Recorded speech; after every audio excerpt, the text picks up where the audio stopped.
نحمده ونصلي ونسلم على رسوله الكريم اما بعد فاعوذ بالله من الشيطان الرجيم بسم الله الرحمن الرحيم اقترب للناس حسابهم وهم في غفلة معرضون صدق اللہ العظیم۔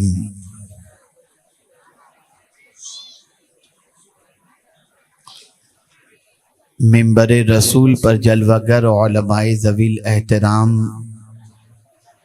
حاضرین و حاضرات و ناظرین، السلام علیکم ورحمۃ اللہ وبرکاتہ۔ جس آیہ کریمہ کی تلاوت کا میں نے شرف حاصل کیا، اس سے متعلق کچھ معروضات پیش کرنے سے پیشتر آقا کریم رؤوف و رحیم علیہ التحیۃ و التسلیم کی بارگاہ بے کس پناہ میں جس طریقے سے میں پڑھاؤں، عقیدت و محبت میں ڈوب کر اسی طریقے سے درود و سلام کا نذرانہ پیش کریں۔ الصلاۃ والسلام علیک یا رسول اللہ، الصلاۃ والسلام علیک یا حبیب اللہ، الصلاۃ والسلام علیک یا نبی اللہ، الصلاۃ والسلام علیک یا نور اللہ، وعلی آلک و اصحابک یا حبیب اللہ، صلی اللہ تعالی علیہ وسلم۔ میرے پیارے آقا صلی اللہ تعالی علیہ وسلم کے پیارے دیوانوں، آپ نے مجھ سے پیشتر محب گرامی حضرت مولانا سید امین القادری صاحب سے اصلاح سے بھرپور ایک عظیم خطاب سماعت فرمایا۔ میں بھی تھوڑی دیر کے لیے حاضر آیا ہوں، کچھ آپ کے ضمیر کو جگانے اور کچھ احساس کو بیدار کرنے کے لیے۔ میرے پیارے آقا صلی اللہ علیہ وسلم کے پیارے دیوانوں، میں نے جس آیہ کریمہ کی تلاوت کا شرف حاصل کیا، وہ ایک احساس پیدا کرانے کے لیے عظیم آیت کریمہ ہے۔ غفلت کی چادر جو اوڑے ہوئے ہیں انہیں قرآن جگا رہا ہے، اور یہ آیہ کریمہ کا نزول آج نہیں ہوا، 1450 سال پہلے کم و بیش ہوا۔ اس وقت یہ آیت کہہ رہی ہے اقترب للناس حسابهم وهم فی غفلۃ معرضون۔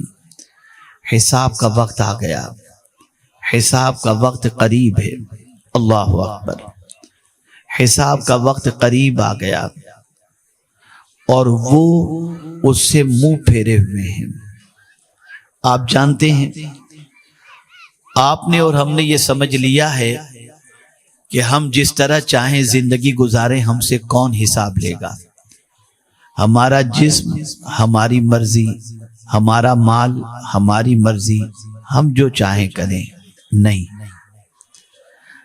مولا علی کرم اللہ تعالی وجہہ الکریم ارشاد فرماتے ہیں کہ قیامت کے دن صرف اعمال کے بارے میں نہیں پوچھا جائے گا، بلکہ اس ٹھنڈے پانی کے بارے میں بھی سوال پوچھا جائے گا جو ٹھنڈا پانی پی کر تم نے اپنے کلیجے کو ٹھنڈک پہنچائی ہے۔ اللہ کی ایک ایک نعمت کے بارے میں قیامت میں سوال ہوگا۔ میرے پیارے آقا صلی اللہ تعالی علیہ وسلم کے پیارے دیوانوں، جتنی بھی برائیاں اس وقت دنیا کے اندر ہو رہی ہیں، ہاتھ سے ہو، آنکھ سے ہو، زبان سے ہو، کان سے ہو یا پیر سے ہو، ان ساری برائیوں کی سب سے بڑی وجہ یہ ہے کہ ہم یہ سمجھتے ہیں کہ ہم سے کون حساب لے گا۔ تو پہلے یہ تصور ذہن کے اندر بٹھائیں، ہاتھ کس نے عطا کیے، پیر کس نے عطا کیے، زبان کس نے عطا کی، آنکھیں کس نے عطا کی۔ جس نے یہ سب کچھ دیا ہے وہی ہمارا حساب بھی لے گا، اور حساب کا دن بالکل قریب ہے۔ اے رسول اعظم صلی اللہ تعالی علیہ وسلم کے پیارے دیوانوں، آج کا انسان دنیا کی زندگی میں اتنا ڈوب چکا اور دنیا کی محبت اس پر اتنی غالب آ گئی کہ وہ دنیا ہی کی فکر کے اندر لگ کر کے اپنی آخرت کو فراموش کر چکا ہے، اور اللہ کی بارگاہ کے اندر حساب اور جواب دہی کے تصور کو فراموش کر چکا ہے۔ اے رسول اعظم صلی اللہ تعالی علیہ وسلم کے دیوانوں، ہر ایک بندے سے پروردگار جل جلالہ اپنی نعمتوں کے بارے میں سوال پوچھے گا، اس کے بارے میں حساب لے گا۔ اعلیٰ حضرت عظیم البرکت امام عشق و محبت کو یہی چیز ستا رہی تھی، تو اسی لیے اعلیٰ حضرت عظیم البرکت کہتے ہیں، کریم اپنے کرم کا صدقہ، لئیم بے قدر کو نہ شرما، تو اور رضا سے حساب لینا، رضا بھی کوئی حساب میں ہے۔ آپ اندازہ لگائیں، جن کی زندگی اللہ کی اطاعت میں، رسول رحمت صلی اللہ علیہ وسلم کی محبت میں گزری، انہوں نے پوری زندگی اللہ عز و جل کے دین کو لوگوں تک پہنچانے میں اور مصطفیٰ پیارے صلی اللہ علیہ وسلم کی محبت کے اندر لوگوں کے سینوں کو گرمانے کے اندر گزار دی۔ وہ امام احمد رضا کو اگر فکر ہے تو اللہ کی بارگاہ میں جواب دہی کے تصور کی فکر ہے، حساب کی فکر ہے۔ لیکن آج کا مسلمان جس کے دامن پر گناہوں کے دھبے لگے ہوئے ہیں، جو صبح سے لے کر رات تک اللہ کی نعمتوں کا مس یوز کر رہا ہے، اللہ کی نعمتوں کے استعمال کے اندر وہ اللہ عز و جل کے بارے میں غور نہیں کرتا کہ قادر مطلق جب اپنی نعمتوں کے بارے میں سوال پوچھے گا تو ہم کیا جواب دیں گے۔ اے رسول اعظم صلی اللہ علیہ وسلم کے دیوانوں، انسان صبح اٹھتا ہے اور اٹھنے کے بعد انسان جس چیز کی فکر کرتا ہے وہ اسی دنیا کی فکر کرتا ہے، اسی دنیا کے بارے میں جد و جہد کرتا ہے، اسی دنیا کے بارے میں کوشش کرتا ہے۔ میں آپ سے پوچھنا چاہتا ہوں، یہ دنیا کی زندگی ہے کیا؟ یہ دنیا کی زندگی کب تک ہے؟ قرآن کہتا ہے وَمَا هَذِهِ الْحَيَاةُ الدُّنْيَا إِلَّا اللَّهْوُ وَلَعِبْ وَإِنَّ الدَّارَ الْآخِرَةَ لَهِيَ الْحَيَوَانُ۔ اللہ اکبر۔ انداز قرآن کو محسوس کریں اور انداز قرآن کو سمجھنے کی کوشش کریں تاکہ آپ کے دل و دماغ کے اندر قرآن کے اثرات اترتے چلے جائیں۔ اللہ فرماتا ہے نہیں ہے یہ دنیا کی زندگی۔ اللہ اکبر۔ انداز دیکھیے دنیا کے بارے میں، جب رب قدیر ارشاد فرماتا ہے تو فرماتا ہے نہیں ہے یہ دنیا کی زندگی الا لہو ولعب، مگر کھیل کود۔ اللہ اکبر۔ یہ کھیل کود سے اس دنیا کی زندگی کے بارے میں کیوں بتایا گیا، اس سے تعبیر کیوں کیا گیا؟ تو آپ دیکھتے ہوں گے جب کوئی میچ ہوتا ہے، جب کھیل کود کا معاملہ ہوتا ہے، جب بچے کو کوئی کھلونا دیا جاتا ہے، بچہ جب اس سے کھیلتا ہے تو کھیل سے جب جی بھر جاتا ہے بچہ چھوڑ کر کے چلا جاتا ہے، وہ جگہ چھوڑ دیتا ہے، وہ کھلونا چھوڑ دیتا ہے۔ آپ کو میں بتاؤں، آپ لوگ کرکٹ کے شوقین لوگ ہیں، آپ جانتے ہیں 5 دن کا اگر ٹیسٹ میچ ہے، انسان دیکھنے کے لیے جاتا ہے، دور دراز سے ٹیمیں آتی ہیں کھیلنے کے لیے، میدان پورا بھرا نظر آتا ہے، دیکھنے والوں کا تانتا بندھا رہتا ہے، لیکن 5 دن کی میچ ختم ہونے کے بعد وہ میدان ویران ہو جاتا ہے، وہ میدان سنسان ہو جاتا ہے، وہ میدان خالی ہو جاتا ہے، لوگ اپنے اپنے گھروں میں چلے جاتے ہیں۔ اللہ اکبر۔ پہلے جب بھیڑ تھی تو انسان یہ سمجھ رہا تھا کہ دیکھو یہ کتنا اچھا موقع ہے، لیکن وقت گزر جانے کے بعد انسان یہ محسوس کرتا ہے کہ یہ تو کھیل کود، یہاں کچھ بھی نہیں ہے۔ کوئی بھی میدان کے اندر پرماننٹ اپنا کیمپ لے کر نہیں جاتا، ٹینٹ لے کر کے نہیں جاتا، مستقل رہنے کے لیے نہیں جاتا، اس لیے کہ انسان جانتا ہے یہ کھیل کا میدان ہے، کھیلے گا اور چلا جائے گا اور پھر وہی ویرانی ہو جائے گی۔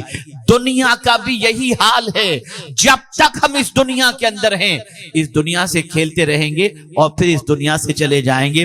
اور میرے پیارے آقا صلی اللہ تعالی علیہ وسلم کے پیارے دیوانوں، جس دنیا کی محبت کے اندر آج کا انسان حلال و حرام کی تمیز نہیں کرتا، جس دنیا کی محبت کے اندر انسان حلال و حرام کی تمیز اور جائز و ناجائز کی تمیز نہیں کرتا، جس دنیا کی محبت کے اندر انسان بہت سارے جرائم کرتا ہے, بہت سارے ظلم کرتا ہے, بہت ساری زیادتیاں کرتا ہے. یہ دنیا ہی کی تو محبت ہے, یہ دنیا ہی کی تو محبت ہے. لیکن بڑے پتے کی بات عرض کرتا ہوں, جب انسان دنیا کی محبت میں گناہ کرے گا, جب انسان دنیا کی محبت میں اللہ عز و جل اور اس کے رسول کی نافرمانی کرے گا, جب انسان دنیا کی محبت میں ڈوب جانے کے بعد اللہ عز و جل کو بھول جائے گا, اس کے ضمیر پر بوجھ بن جائے گا, اس کے ضمیر پر ایک عجیب کیفیت رہے گی. وہ چین کی زندگی نہیں گزار سکے گا, وہ اطمینان کی زندگی نہیں گزار سکے گا, وہ سکون کی زندگی نہیں گزار سکے گا.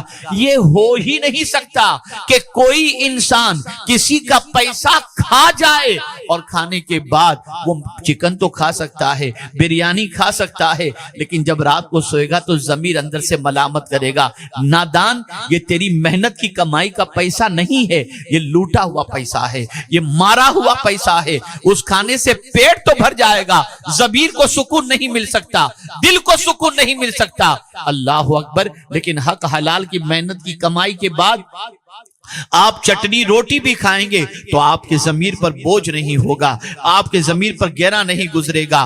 میرے پیارے آقا صلی اللہ علیہ وسلم کے پیارے دیوانوں, یہی وجہ ہے کہ یہ آیے کریمہ کے حوالے سے اللہ اکبر آپ دیکھیں, رسول رحمت صلی اللہ علیہ وسلم کے ایک صحابی ایک راستے سے گزرتے ہیں, دیکھا ان کے ساتھی صحابی مکان تعمیر کر رہے ہیں, مکان کی دیوار اٹھا رہے ہیں. اللہ اکبر. اپنے ساتھی صحابی کو حضور صلی اللہ علیہ وسلم کے پاس سے جب آتے دیکھا تو انہوں نے برجستہ پوچھا, میرے دوست یہ تو بتاؤ کیا آج کوئی آیت حضور صلی اللہ علیہ وسلم پر نازل ہوئی ہے؟ انہوں نے کہا ہاں, اقترب للناس حسابهم وهم فی غفلۃ معرضون. یہ آیہ کریمہ نازل ہوئی ہے کہ حساب کا وقت قریب آ گیا. اللہ اکبر. اتنا سننا تھا کہ انہوں نے دیوار بنانی چھوڑ دی اور کہا جب حساب کا وقت قریب آ گیا تو جواب دینے کی تیاری میں لگ جانا چاہیے. اللہ اکبر. آپ مجھے بتائیں, ہمیں معلوم نہیں کہ جسم سے روح کا رشتہ کب ٹوٹے گا, ہمیں معلوم نہیں بارگاہ سمدیت میں پیشی کے وقت ہماری کیفیت کیا ہوگی, لیکن اے رسول اعظم صلی اللہ علیہ وسلم کے دیوانوں, ہم دنیا میں اتنے مغو ہو چکے ہیں کہ اللہ عز و جل اور اس کے رسول صلی اللہ علیہ وسلم کی نافرمانی کا کوئی لحاظ نہیں رکھتے. آنکھ ہے بے لگام چھوڑ دی, پیر ہیں جہاں چاہے لے کر چلے گئے, زبان ہے جو چاہا بول دیا, ہاتھ ہیں جس طرح چاہا ہم نے استعمال کیا. ہم سوچتے ہیں ہمارا وجود ہم جو چاہیں کریں, لیکن حساب کا وقت قریب آ گیا ہے, اللہ حساب لے گا. اسی لیے فرمایا گیا کہ اس سے پہلے کہ اللہ تمہارا حساب لے, تم خود اپنا حساب لینا شروع کرو, تم اپنے بارے میں جانچنا شروع کرو, اپنے بارے میں غور کرنا شروع کرو. میرے پیارے آقا صلی اللہ تعالی علیہ وسلم کے پیارے دیوانوں, جس دنیا کی زندگی سے انسان بے حساب محبت کرتا ہے اور جس دنیا کی زندگی کے سنوارنے کے لیے اپنی آخرت کو برباد کرتا ہے, وہ نہیں جانتا کہ اس کی زندگی کتنی ہے. میں اگر آپ کے سامنے آپ کی اور ہماری زندگی کی حقیقت پیش کر دوں تو میرا خیال ہے کہ شاید چین کی نیند سو بھی نہ سکیں. کل میں تفسیر پڑھ رہا تھا اور حضرت حسن بصری علیہ رحمت و رضوان کا ایک قول میری نظر سے گزرا. سنو, بہت پلاننگ کر رہے ہیں ہم, ایسا کریں گے, یہ کریں گے, وہ کریں گے, منع نہیں کرتا. اپنے بچوں کے اپنے مستقبل کے بارے میں سوچنا یہ بھی نبی آخر الزمان صلی اللہ علیہ وسلم کی تعلیمات کا حصہ ہے, قرآن کی تعلیمات کا حصہ ہے. لیکن زندگی اللہ اللہ. حضرت حسن بصری علیہ رحمہ نے زندگی کو جس طریقے سے پیش کیا ہے, اگر میں اس بات کو آپ کے سامنے پیش کروں تو آپ محسوس کر سکیں گے کہ اللہ والوں کے نزدیک زندگی کیا ہے. حضرت حسن بصری علیہ الرحمت والرضوان فرماتے ہیں زندگی ہے کیا؟ فرماتے ہیں زندگی ہے کیا؟ ایک سانس ہی تو ہے. زندگی ہے کیا؟ ایک سانس ہی تو ہے, اٹک گئی ختم ہو گئی. اسی لیے حضور صلی اللہ علیہ وسلم ارشاد فرماتے ہیں جو سانس اندر گئی ہو سکتا ہے اس کے باہر نکلنے سے پہلے اس دار فانی سے رخصت ہونے کا وقت آ جائے۔ کیا ہمیں کبھی اس چیز کا احساس ہے؟ پیغمبر رحمت صلی اللہ علیہ وسلم نے اسی سانس کے حوالے سے فرمایا، جانتے ہیں آپ، ہمیں تو مسلمانوں کا حق بھی نہیں معلوم کہ ایک مسلمان کا دوسرے مسلمان پر کیا حق ہے۔ آقا کریم صلی اللہ علیہ وسلم نے ایک مسلمان کے حق کو دوسرے مسلمان پر جو رکھا، اس میں یہ بھی رکھا کہ جب کسی مسلمان کو چھینک آئے اور وہ الحمدللہ رب العالمین کہے تو جواب میں یرحمک اللہ کہنا یہ اس مسلمان کا حق ہے جسے ادا کرنا چاہیے۔ سوال یہ پیدا ہوتا ہے چھینک پر الحمدللہ کیوں؟ آپ میں سے اگر پڑھے لکھے یہاں پر موجود ہوں اور یقیناً ہوں گے، چھینک کب آتی ہے؟ سانس تھوڑی دیر کے لیے رک جاتی ہے اور اس کے بعد جیسے ہی چھینک آتی ہے سانس جاری ہو جاتی ہے۔ تو اب نئی زندگی ملنے پر سرکار نے اپنی سنت بتائی کہ چھینک آئے تو الحمدللہ رب العالمین کہو کہ اے اللہ تیرا شکر ہے کہ تو نے مجھے نئی زندگی عطا فرما دی۔ یہ سانس کون جانتا ہے؟ کیا ہمیں حساب کی تیاری کا موقع دیا جائے گا؟ آج آپ دیکھ سکتے ہیں، جائزہ لے سکتے ہیں آپ، ہماری غفلت کا عالم یہ ہے کہ ہم اپنے رب کو اس طریقے سے فراموش کر چکے ہیں اور اس کے دیے ہوئے اس وجود کو، اور کیسا وجود ہے، خدا کی قسم میں سوچتا ہوں تو عقل دنگ رہ جاتی ہے۔ ہائیلوجن لگے ہوئے ہیں، آپ کے گھروں میں لائٹیں موجود ہوں گی، ٹھیک ہے نا؟ کب تک آپ کے گھر کے بلب جلتے ہیں؟ کب تک آپ کے اسکول کے بلب جلتے ہیں؟ کب تک آپ کی اسٹریٹ لائٹ چلتی ہے؟ 2 سال 3 سال کے بعد بلب اڑ جاتا ہے، آپ کو بلب چینج کرنا پڑتا ہے۔ 5 سال کے بعد چینج کرنا پڑتا ہے۔ آپ نے دیکھا ہوگا کہ کوئی بھی بلب جو آپ نے 50 سال پہلے لگایا وہ اب تک نہیں چلتا، اس کی عمر لیمیٹیڈ ہوتی ہے۔ 2 سال کے بعد چلا گیا، 1 سال کے بعد چلا گیا، 6 مہینے کے بعد چلا گیا۔ میں آپ سے پوچھنا چاہتا ہوں اس بلب کی قدر آپ اس لیے کرتے ہو کہ یہ آپ کو روشنی دیتا ہے۔ آپ اندازہ لگائیں الیکٹرک بل آپ اس لیے بھرتے ہیں کہ یہ روشنی آپ کو میسر کرتا ہے۔ کبھی آپ نے اللہ کی نعمت کے بارے میں سوچا؟ ذرا غور کرو، بلب 2 سال کے بعد بدلنا پڑتا ہے۔ اے میرے کریم تیری عظمتوں پر قربان کہ تو نے ہماری آنکھوں میں بھی بلب لگا دیا ہے۔ پیدا ہوئے تب سے تو نے 2 بلب ہماری آنکھوں میں لگا دیے، آج 60 سال کے ہوئے تو نے بدلنے کی ضرورت، یعنی ہمیں بدلنے کی ضرورت نہیں پڑی۔ 60 سال پہلے سے 60 سال پہلے جو تو نے ہماری آنکھوں میں روشنی عطا فرمائی تھی، آج اسی بلب سے ہم بچپن میں بھی دیکھ رہے تھے، آج بھی دیکھ رہے ہیں اور انشاءاللہ آگے بھی دیکھتے رہیں گے۔ آپ مجھے بتاؤ، ان آنکھوں کا کنیکشن، ان آنکھوں میں روشنی کوئی الیکٹریسٹی کی محتاج نہیں ہے۔ کون ہے جس نے یہ آنکھوں میں روشنی عطا فرمائی؟ کون ہے جس نے یہ آنکھ جیسی عظیم نعمت عطا فرمائی؟ اور یہ نعمت دینے کے بعد ہم سے فرمایا اپنے حبیب کے واسطے سے وَقُلْ لِلْمُؤْمِنِينَ يَغُضُّوا مِنْ أَبْصَارِهِمْ، مومنوں سے کہہ دیں کہ وہ اپنی نگاہوں کو نیچی رکھیں۔ اور حضور نے بتا دیا دیکھو دیکھنا ہے تو کیا دیکھنا؟ اللہ اکبر، النظر الى المصحف عبادت، النظر الى العلماء عبادت، النظر الى الكعبۃ عبادت۔ ماں باپ کو دیکھنا عبادت، علماء با عمل کو دیکھنا عبادت، قرآن کو دیکھنا عبادت۔ لیکن حیرت کی بات ہے میرے پیارے آقا صلی اللہ علیہ وسلم کے پیارے دیوانوں، جس قادر مطلق نے اتنی عظیم نعمت عطا فرمائی، ہم بھول گئے کہ قیامت میں وہ ہم سے پوچھے گا کہ اس نعمت کا استعمال تم نے کیا کیا؟ کیا جواب ہے ہمارے پاس؟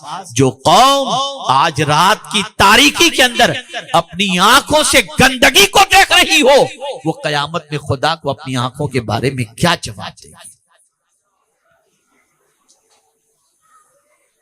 حساب کا وقت قریب آ گیا، اللہ حساب لے گا، پروردگار حساب لے گا، پالنہار حقیقی حساب لے گا۔ اللہ اکبر، میرے پیارے آقا صلی اللہ تعالی علیہ وسلم کے پیارے دیوانوں، حساب کے تصور سے صحابہ لرزتے تھے، صحابہ کانپتے تھے، ایک عجیب کیفیت سے وہ دوچار ہوتے تھے۔ ہم تو ایسا سمجھ بیٹھے کہ ہم سے کون پوچھنے والا ہے، ایک دن حساب رب پوچھے گا، ایک ایک نعمت کے بارے میں سوال پوچھے گا۔ اور یہی وجہ ہے کہ جب کوئی نعمت کا استعمال صحیح طور پر کرتا ہے اور گھر کی چار دیواری کے اندر بھی وہ اللہ عز و جل کی نعمتوں کی قدر کرتا ہے، تو پھر قرآن کہتا ہے اللہ اکبر، قالوا انا كنا من قبل في اهلنا مشفقين او كما قال فمن الله علينا ووقانا عذاب السموم۔ قیامت کے دن جنتی کہیں گے، کیا کہیں گے جانتے ہیں آپ؟ ہمارے گھر میں فی اہلنا مشفقین، اس سے پہلے یعنی جنت میں جانے سے پہلے جب ہم دنیا میں تھے، توجہ چاہوں گا، ہم جب دنیا میں تھے تو ہم اپنے گھروں میں اللہ سے ڈرتے تھے، ہم اپنے گھروں میں اللہ سے ڈرتے تھے، تو اس ڈر کا صلہ اللہ نے کیا عطا فرمایا؟ فمن اللہ علینا ووقانا عذاب السموم، تو اللہ نے ہم پر احسان فرمایا کہ لو کے عذاب سے ہمیں اللہ نے بچا لیا۔ آپ جانتے ہیں یہ لو کیا ہے؟ یہاں تو 42 کا ٹیمپریچر ہو تو منہ کے اوپر پردہ ڈال کر کے آپ نکلیں گے، رومال ڈال کر کے نکلیں گے کہ لو نہ لگ جائے۔ مائیں بچوں کے کرتے کے پائجامے، کرتے کے جیب کے اندر یا شرٹ پینٹ کی جیب کے اندر مائیں جو ہے وہ اونین رکھ دیں گی، پیاز رکھ دیں گی کہ بچے کو لو نہ لگے۔ لیکن اس لو کی کوئی حیثیت نہیں۔ قیامت کی لو کے بارے میں جہنم کے حوالے سے سنیں، آپ جانتے ہیں ام المؤمنین حضرت عائشہ صدیقہ رضی اللہ تعالی عنہ جب اس آیت کریمہ کو آپ نے پڑھی تو تلاوت کرنے کے بعد فوراً دعا کے لیے ہاتھ اٹھاتی، اے اللہ، اے میرے پالنہار حقیقی، لو کے عذاب سے ہمیں بچا لے، لو کے عذاب سے۔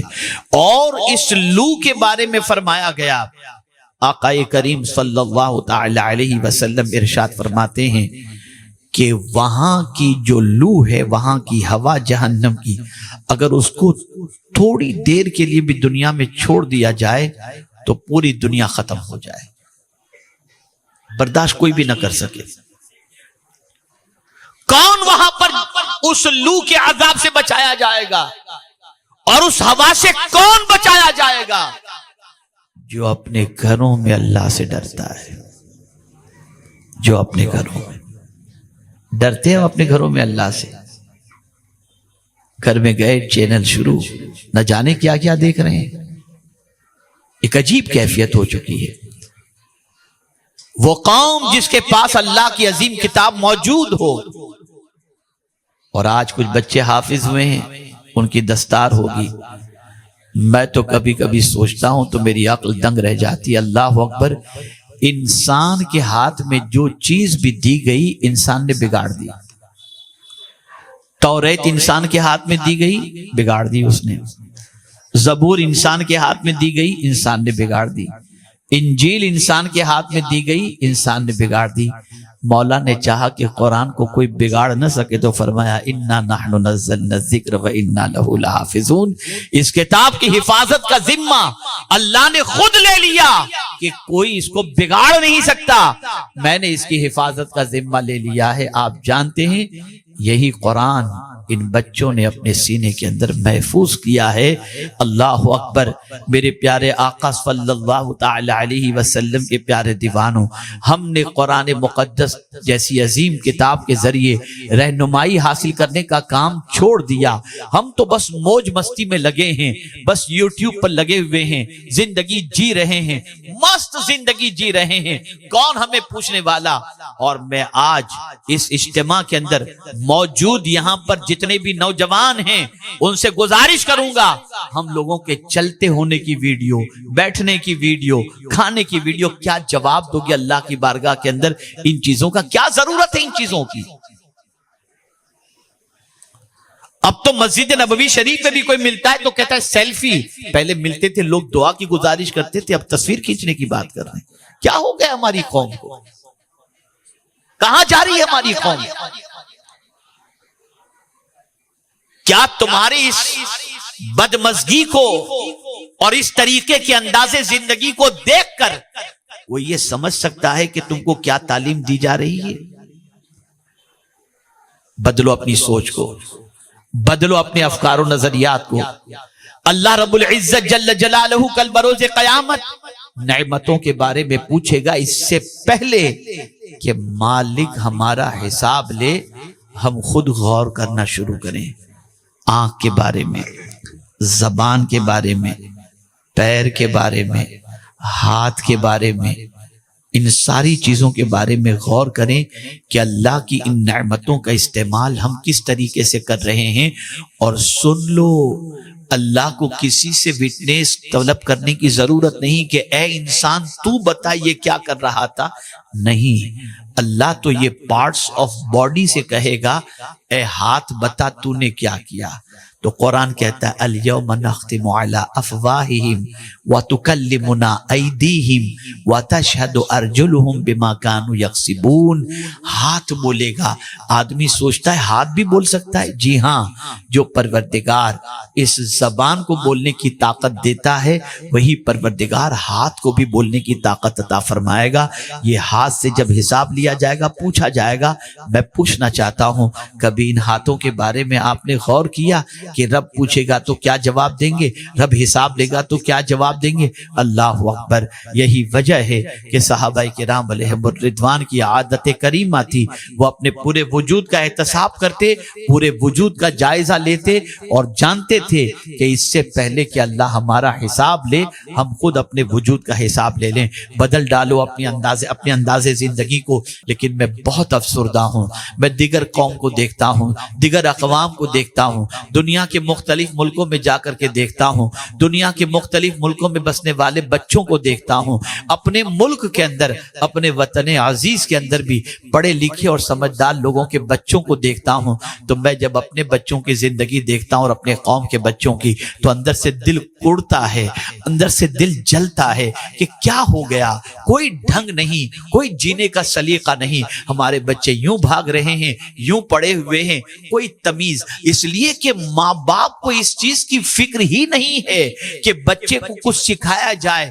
ماں باپ تو صرف یہ سوچتے ہیں بچہ پیدا ہو گیا، خود سے بڑا ہوتا رہے گا، اب گلی میں بڑا ہو، گلی ڈنڈا کھیلتے ہوئے بڑا ہو، گالی گلوچ کے ذریعے بڑا ہو، کیسے بھی بڑا ہو، ماں باپ اس کی فکر نہیں کرتے۔ ضرورت اس امر کی ہے اپنے آپ کا احتساب کریں، اللہ کی بارگاہ میں جواب دہی کے تصور کو دل و دماغ میں بسائے رکھیں اور اپنی زندگی کو سنوارنے کی کوشش کریں۔ آج یہی پیغام میں آپ کی سماعتوں کے حوالے کرنا چاہتا تھا، میں نے کر دیا، اور ساتھ ہی ساتھ یہ بھی گزارش کروں گا کہ میرے پیارے آقا صلی اللہ تعالی علیہ وسلم کے پیارے دیوانوں، شب برات سے پہلے اللہ کی بارگاہ میں سچے دل سے توبہ کر لو، ایک دوسرے کی دل آزاری کی ہو تو معافی ایک دوسرے سے مانگ لو، اور اسی کے ساتھ ساتھ جس رات پروردگار بنی کلب کی بکریوں کے بالوں کی تعداد کے برابر اپنے بندوں کی مغفرت فرماتا ہے، اس رات کو لہو و لعب میں خرچ مت کرو، کھیل کود میں خرچ نہ کرو۔ اللہ عز و جل آسمانی دنیا پہ نزول اجلال فرما کر ارشاد فرماتا ہے شب برات ہے کوئی بخشش کا طلبگار کہ میں اس کی خطاؤں کو معاف کروں۔ اے خدا کے بندو، اللہ کی پکار پر لبیک کہتے ہوئے راتوں کے سناٹے میں اللہ کی بارگاہ میں توبہ استغفار کرو، اور سن لو یہ زندگی کیا ہے، ایک سانس ہی ہے۔ آخرت کی تیاری کی فکر کرو، مرنے کے بعد کی تیاری کی بھی فکر کرو۔ میں یہ نہیں کہتا کہ دنیا کے بارے میں آپ خیال نہ کرو، لیکن جہاں جتنا رہنا ہے وہاں کی فکر زیادہ کرو۔ آخرت کا گھر ہمیشہ کا گھر ہے، وہاں کی فکر، وہاں کی تیاری، وہاں کے بارے میں غور کرنا یہ بے پناہ ضروری ہے۔ اللہ رب العزت جل جلالہ آقا کریم رؤوف الرحیم علیہ التحیۃ والتسلیم کے صدقہ و طفیل مجھے آپ کو سب کو اللہ اور اس کے رسول کے ارشاد پر عمل کرنے کی توفیق نصیب فرمائے۔ اور آج جو بچے فارغ ہو رہے ہیں سورت کے دارالعلوم گلشن نوری سے، اللہ تعالیٰ ان کو نور کا تاج بھی عطا فرمائے، ان کے قلب کو بھی منور فرمائے، ان کے ماں باپ کو بھی دونوں جہاں کے اندر سرخ روئی عطا فرمائے، اور ان کے اساتذہ پر بھی کرم کی نظر فرمائے۔ وما علینا الا البلاغ المبین۔ السلام علیکم ورحمۃ اللہ وبرکاتہ۔